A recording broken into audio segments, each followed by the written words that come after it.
نواوي. اي ما شاء الله اليوم يا مطعم الخيقاني حجي خوش ترتيبات هاي ما شاء الله. اليوم كن ظاهر ما هو مسوي سنونه، الله يخلصنا منك يا ظاهر ويكفيني شرك. تريد تخلص من عندي ابو احمد؟ شنو هذا مطعم الخيقاني وين ما تروح تلقاني. صديق كذي ترى انا ظاهر وحيده ديده رحمه الوالدين. لا تتوقع تروح المكان وما تلقاني قدامك. شنو هاي؟ مثل الجن الاحمر 24 ساعه قدامك. شنو عتوي؟ لا العتوه ما يوصل، تدري ليش؟ لان كل وقت انا قدامك. الله يكفيني شرك ويخلصنا منك. انت خلاص تعال خلي عزمك. راح اروح خلي عزمك بس خلي عزمك، تعال بس خلي عزمك. خلي عاجيك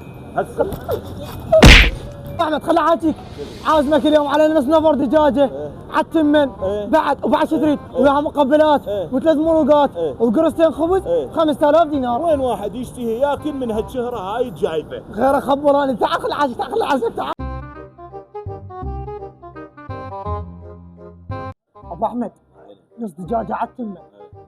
شنو يسلك لي؟ سولف. نص دجاجه على التمن وياها شنو؟ مقبلات باوع.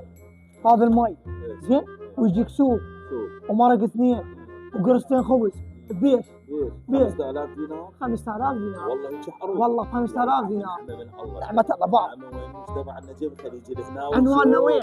نجف الاشرف إيه؟ سايدين عسكري قبل إيه؟ مطعم الخيقاني. وانت ايش عندك هنا؟ وين؟ عندك مال مطابي؟ وين ما تروح تلقاني مطابي مثل زين السنبله.